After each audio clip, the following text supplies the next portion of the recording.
I have something of a morbid attitude toward humanity. I'm not real joyous about us. We are really a sorry lot. And I grieve with that because I'm in the midst of it. But I'm also persuaded that we're sort of persistent, and we're hard-headed, and we don't really like sometimes the place we find ourselves in.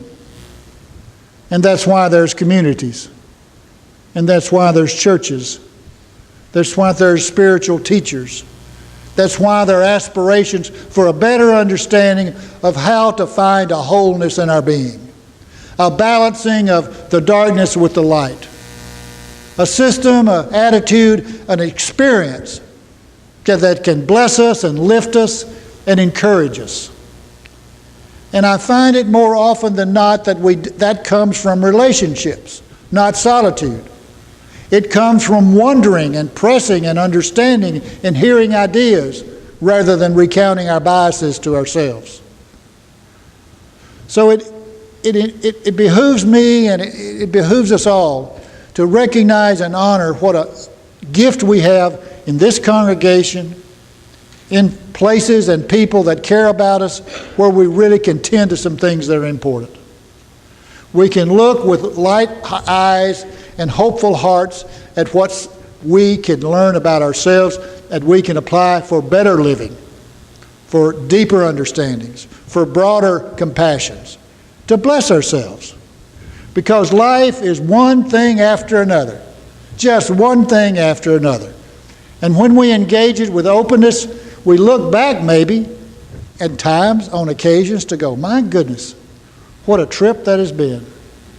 And maybe times like this and celebrations and religious rituals are about that. Just moments to pause and say, wow, I didn't think I'd make it this far. I'm amazed. I'm mystified. So maybe the time of worship, the time of celebration, the time of being together as a community is a time to just sit together and be thankful. And I hate the admonition, be thankful. I think it's just an awareness of how precious we have it. With all our scars, with all the walking wounds we carry with ourselves, we're still here to examine them, to remember them, to find ease for them, to not be defeated by them. In a time of silence, I'd like to invite you to go to your special sanctuary. What that might look like, I'm not sure. That's your job. If you need to offer prayer, if you need to reflect and petition and admit and give a statement to yourself about what's going on with you, do that. If you just need to reflect a while on some memories that are troubling you or you'd like to let go. Or maybe remembering some scarring and some hurts to see if you could finally wrestle it down and drop it on the ground. You have the power to structure and organize and be about an act that will benefit you if you will claim it. Now, if you're expecting the universe to bless you, you're going to have to claim that blessing. If you're going to expect some kind of new understanding about some old abuses and some old hurts, you might be just wishing for the moon. Maybe an awareness is just time to let it go. How long will the past have its ugly hand on you, and how long will the hurts still be hurting you? Because the one who probably hurt you doesn't matter anymore anyway. We are so powerful. We are so wonderful. We are so amazing. We don't even understand what we're capable of doing. But I want to say, let's try. Let's test it. Not to get some God to forgive us, but for ourselves to forgive us. To forgive that who perpetrated against us, or that slight. Because if we can't get that stuff out of our hearts and out of our understandings, we have no room for anything else. If we're all filled up with hate and resistance and resentments, it just gets sort of sad. I believe in you. Can you believe in yourselves? That's what this faith says. Inherent worth and dignity of every person. Right of democracy.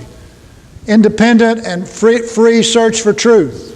Spiritual understandings. All of those things we say we are able. Let's practice it for a moment. Go to that place. Have a prayer. Reflect a moment. Be in silence. Bless yourself. Forgive those who need to be forgiven. Whatever work you need to do, let's do it for a minute or so.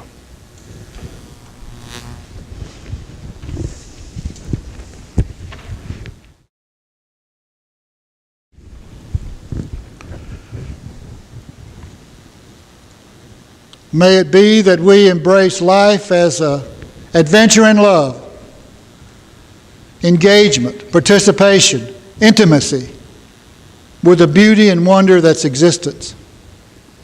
For all those messengers, all those angels, all those personalities that came our way, that lifted us and blessed us and dusted us off and encouraged us and challenged us, let's say thank you. For the opportunities we have to be that for others, for our children, for our friends, to be radiant in our caring and our gift of blessing, to let our negative life be such that we learn from it, not to be a weight, but to be a trampoline from which we can aspire and soar, for all the blessings of our lives, for the people that come this way, for the heritage that gifted us this possibility. Let us give thanks. And let us be about with courage, being creative and responsive expressions of love in our adventure, in our environment.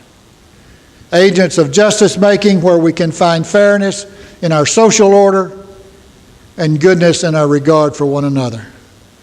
In a world of chaos and violence, let us be calm and peace seekers. Let us be agents of caring and compassion and construction.